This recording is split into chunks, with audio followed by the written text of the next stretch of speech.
Is 14-1135, 99 Restaurants LLC versus Costanza Kiran.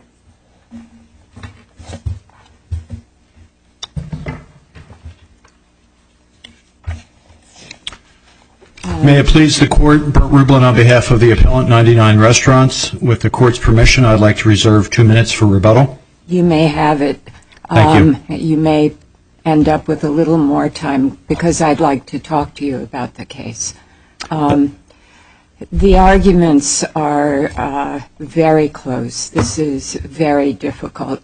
But one of the questions is whether this issue of whether this is a question of arbitrability for the court or for the arbitrator can be answered in the abstract to apply to all sorts of cases.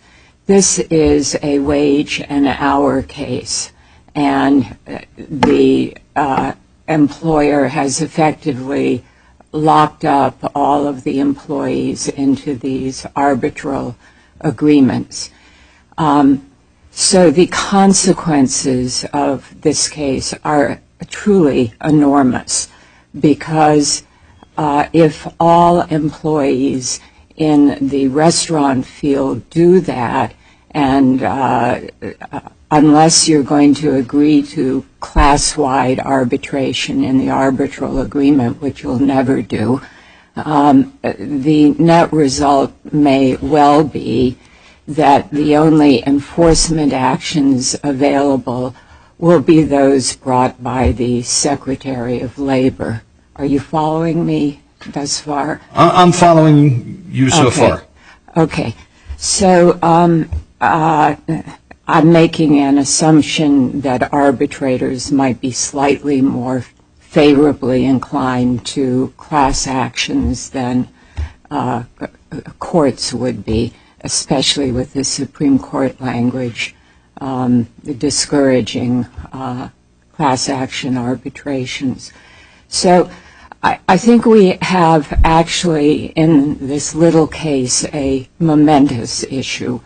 And I was wondering about asking for amicus briefs.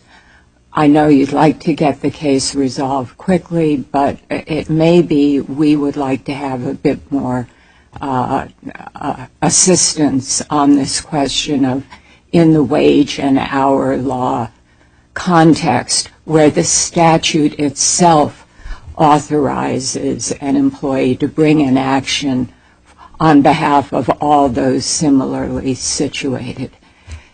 If we were to ask for amicus briefs, could you provide us with a list of organizations, both sides, that we should extend the invitation to?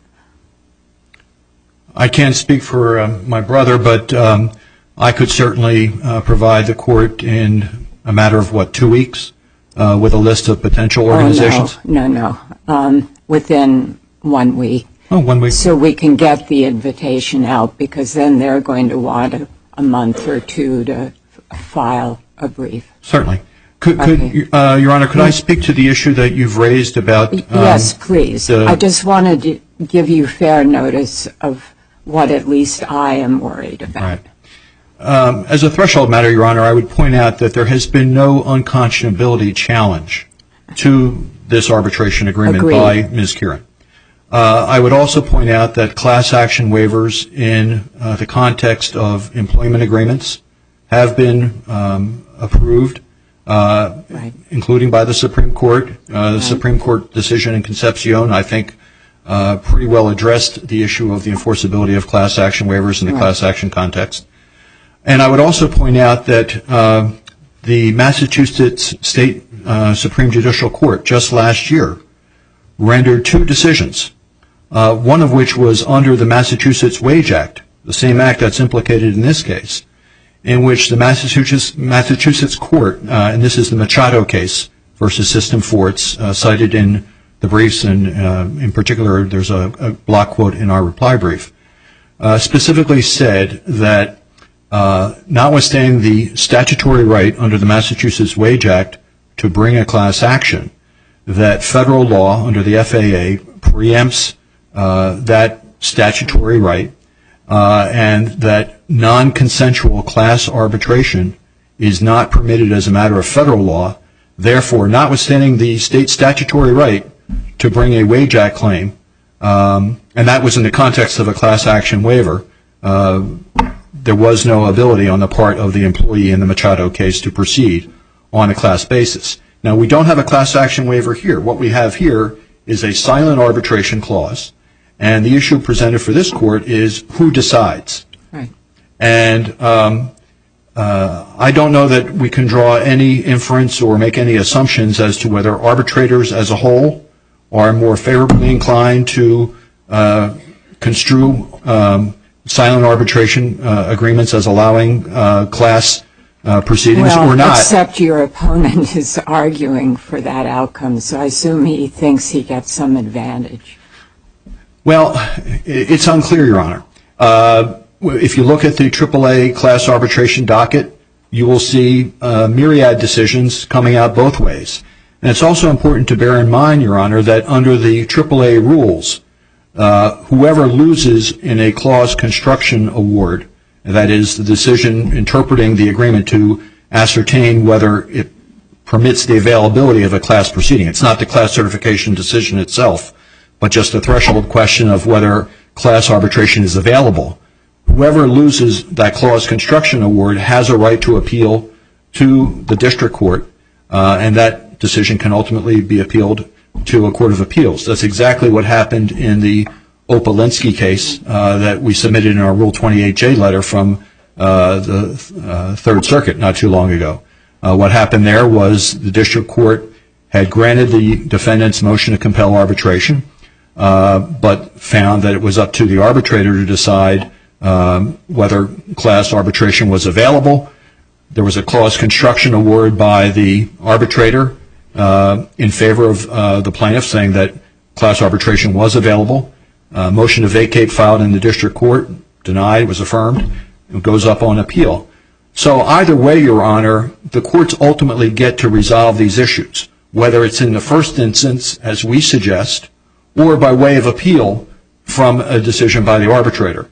And we think that consistent with Supreme Court precedents on what is arbitrable, what would the parties reasonably have expected, which is really the touchstone here, because arbitration is a matter of consent. Counsel, in light of the law that you've described and how consequential it is whether class arbitration is available, I assume that we are going to see fewer and fewer agreements that are silent or ambiguous on the issue. It seems to me that employers would be well advised to make explicit what the agreement is.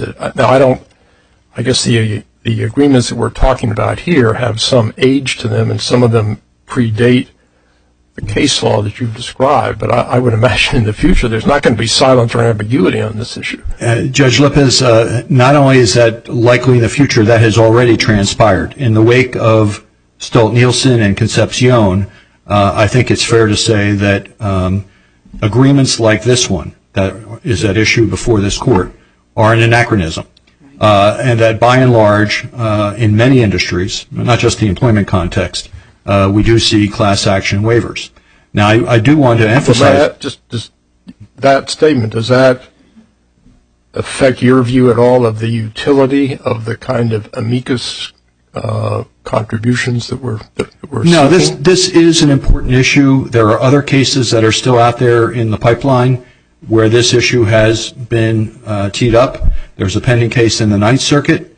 There's a pending case in the Second Circuit from the A2P SMS antitrust litigation, the district court opinion from the Southern District of New York that was addressed in Ms. Kiran's brief and also in her recent Rule 28J response.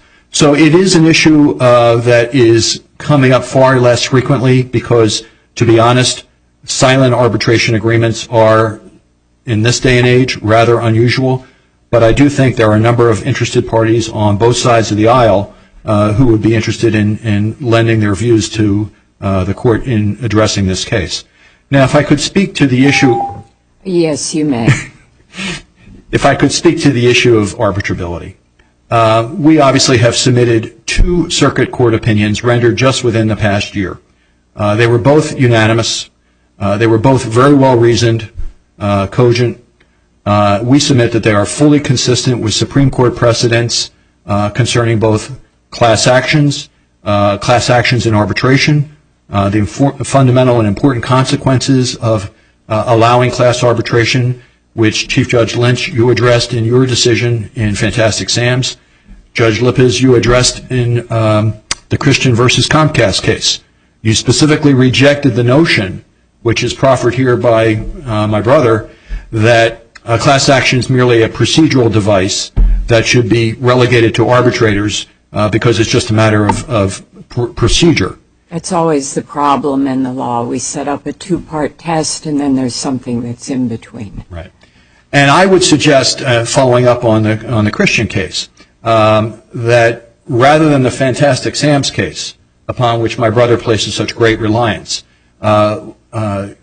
Chief Judge Lynch, your opinion addressed at great length the fundamental ramifications of proceeding in class arbitration, outlining the concerns that were expressed by the Supreme Court in the Stolt-Nielsen case. And your opinion repeatedly emphasized that none of those concerns was implicated in Fantastic Sam's. However, in the Christian versus Comcast case, we had the flip side of the coin. It's basically, for all intents and purposes, functionally equivalent to the issue here.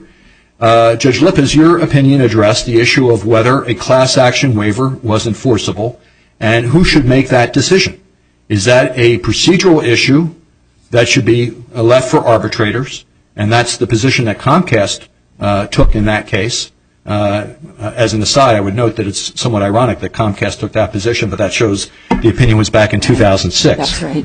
But at bottom, both the Christian case and the case we're sitting here on today present the same core issue, which is who decides whether class arbitration is available pursuant to an agreement.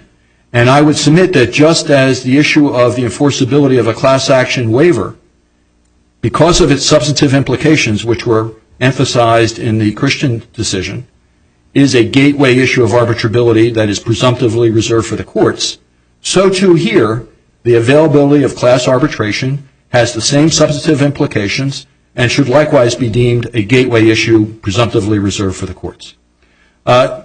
If you've been indulgent, but if I could just move on to the second issue, which is teed up in the briefs, which is, assuming that this is an issue for the courts, does this agreement allow class arbitration? And I think the answer is rather clear from the contractual language. These agreements are not terribly long. You've also got the benefit of the ADR booklet and the job application form. There's no mention anywhere in any of these documents of class arbitration, much less is there any mention of any right on behalf of the employee to bring a lawsuit on behalf of anyone, much less a class, anyone other than herself. And quite to the contrary, all of the documents consistently use personal pronouns, I, me, my, which is inconsistent with the notion that the employee is authorized to act on behalf of others. We've submitted several cases, a couple California cases, a case from the Southern District of Ohio, that have emphasized that the use of personal pronouns in arbitration agreements is inconsistent with the notion that the defendant agreed to class arbitration. And Chief Judge Lynch, let me go back to the initial point that you made, which is consistent with what the Supreme Court has said in Stolt-Nielsen and Concepcion. It's really inconceivable, given the lack of appellate rights that are inherent in an arbitration process, because you're subject to a very stringent standard of review under the FAA when you seek to vacate an arbitrator award. It's really inconceivable that a defendant would willingly, as the Supreme Court said, bet the company by agreeing to class arbitration.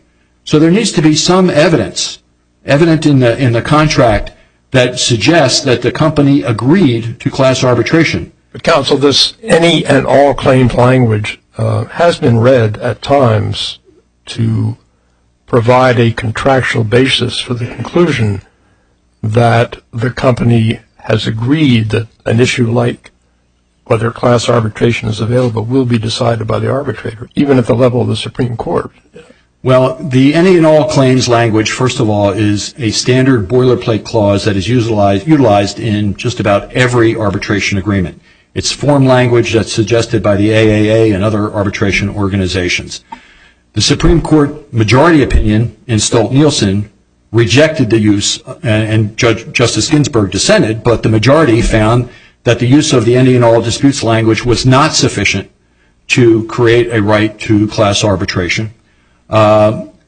Similar language was utilized and relied upon in the recent Third Circuit case in Opolinsky and the Sixth Circuit case in Reed Elsevier.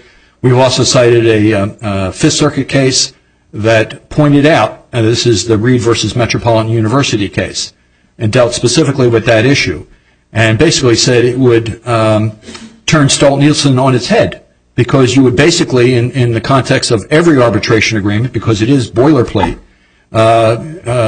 find that the use of the any and all disputes language was sufficient to create a right to class arbitration. And the Supreme Court emphasized in Stolt-Nielsen that merely by agreeing to arbitration, a company has not given its consent to class arbitration, but relying on the any and all disputes language would essentially do that. I've overextended my time. I appreciate the Court's indulgence. Thank you.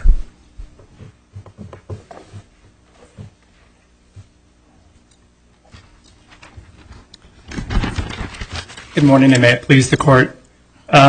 We would support the submission of amicus briefs just to address that issue right off the top. 1 week, both sides. The core issue here is who should interpret an ambiguous agreement. This case is unlike the Christian case where there was a clear class waiver. In a case where there's a clear class waiver, the issue in Christian was that there was a conflict between the statutory scheme, the antitrust scheme, and this class waiver. That's why it was a question for the Court. In this Court's cases where there's been an ambiguous agreement and there's some uncertainty about whether the agreement calls for class arbitration, this Court consistently has sent that issue to an arbitrator, and that's what should happen here. The touchstone, because it's the case that sets out the test, is the Howsam case. And that's the case that the plurality opinion in Basel applied, and an opinion authored by Justice Scalia.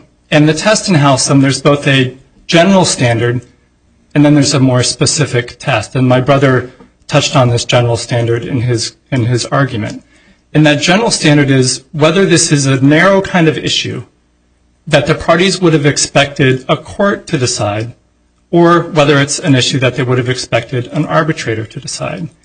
And looking at this particular case, there really can be no serious question about what the parties expected here, because the arbitration agreement references the AAA rules. Those are the set of rules that govern this case. And the AAA rules provide quite clearly that this is something the arbitrator is going to decide. And I just want to read one sentence from the AAA rules.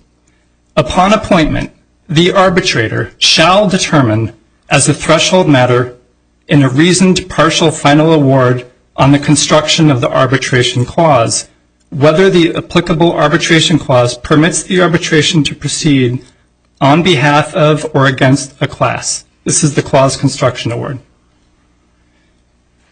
There's a sort of tension out there between looking at the language of every agreement, the any and all language, the reference to the arbitral award, arbitral rules, and what seems to be a more categorical approach that the Supreme Court seems to be edging toward.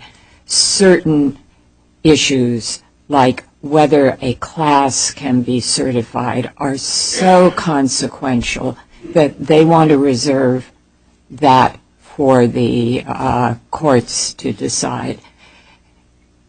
There is this tension between the categorical approach and the look at the language of every agreement. And at least Stolt-Nielsen seems to be edging, not with complete agreement by the justices, toward that more categorical approach. Well, I agree, Your Honor. There's clearly a tension in the law. But the cases that Howsam is still Yeah, they haven't overruled it yet. And this court's precedents are still good. And this court consistently, when there's been, has taken a more case-by-case approach, where in the particular case there's a ambiguous agreement where an arbitrator may resolve or read the agreement either way, that in that case, in the first instance, it's a decision that should go to the arbitrator. But I acknowledge that there is that tension, absolutely. And Counsel, doesn't Stolt-Nielsen seem to, it does seem to make clear that there has to be a basis in the language of the arbitration agreement to support the conclusion that the class arbitration, that a class-wide proceeding is something for the arbitrator to decide. It seems to say that language has got to be clear and unmistakable. Isn't that correct? No, I would respectfully disagree with that reading of Stolt-Nielsen, Your Honor. I think that's not what Stolt-Nielsen said, because in that case, there was a stipulation for whatever reason between the parties that they had reached no agreement on the issue. So the court said, we can't say that there's anything for the arbitrator to do. But the court was also quite clear to say that there can be cases where there's no a silent agreement, like here, where based on traditional contract interpretation principles, industry custom, and interpreting ambiguities against the drafter, things of that notion, which are state law contract principles, that a silent agreement can be read to provide for class arbitration. That's what the holding of Stolt-Nielsen is. And I think the discussion about the fundamental differences between class arbitration and individual arbitration, which wasn't a revelation to anybody, I think we all knew that there were differences between the two, was to make the point that the mere agreement to arbitrate is insufficient standing alone to say that there was an agreement for class arbitration, that you have to do a more detailed inquiry if there's a dispute between the parties, as there is here, using contract interpretation principles for whoever's making that decision to determine one way or the other whether the parties intended there to be class arbitration. And they also made clear, I think, because in that case it was a weird to me, admiralty case where there was no custom of class actions, much less class arbitrations. Here, as you noted, Judge Lynch, this is a wage and hour case. Written into the statute are provisions both on the federal and state side for class or collective proceedings. There are dozens and dozens of class arbitrations in the AAA docket in the wage and hour area. We've all been doing this for many years. The Skirch Act decision back in 2007 was on that very issue. It was a class arbitration around the wage and hour issue. So unlike the admiralty issue in Stolt-Nielsen, here there's a very clearly established custom and practice of class action. So it's very different. And so I think the discussion about the fundamental differences makes sense in the context of Stolt-Nielsen, given what the court was deciding. But the court wasn't saying, and the court has not said, that class arbitrations can never go forward or that parties can never agree to them. And they also made clear that there does not have to be, and this court has subsequently recognized this, express agreement to have a class action, that can be an implicit agreement. That is, there doesn't have to be an express provision that says in the contract, yes, we can have class arbitration. That if you have an ambiguous agreement like there is here, that under traditional contract interpretation principles, it can be read to provide for class arbitration. There are two models of decision. One is you look at whether the judge looks at whether there's ambiguity on this issue. If the judge finds some ambiguity, the judge doesn't decide it himself or herself, but sends it to an arbitrator. That's the model that you've been arguing for. The other model is, no, there are just some types of questions that unless the agreement is clear about the answer, that sort of categorically go to judges. Isn't that really what's at issue here? Well, I think that's one way to look at it, Your Honor. Our position, just to be clear, is that when there is an express class action waiver, we don't dispute that that's an issue that has to be addressed by a court. Because then the question is there an enforceable contract? Yes, of course. Under both theories, that would hold. But where, as in this case, and I guess there might be a question about exactly how this test is created, but whereas in this case there is an ambiguity and there's broad language and a clear dispute between the parties about what that language means, that kind of case needs to go to an arbitrator in the first instance to resolve that ambiguity, because under the contract interpretation principles at issue, it's something the parties expected the arbitrator to decide, and the AAA rules, which the 99 wrote into its own agreement, expressly say that that's something that an arbitrator will decide in this case. Okay. When you both give us organizations whose help you'd like as amicus, do tell us what other circuits and what other courts this issue is pending in. Okay?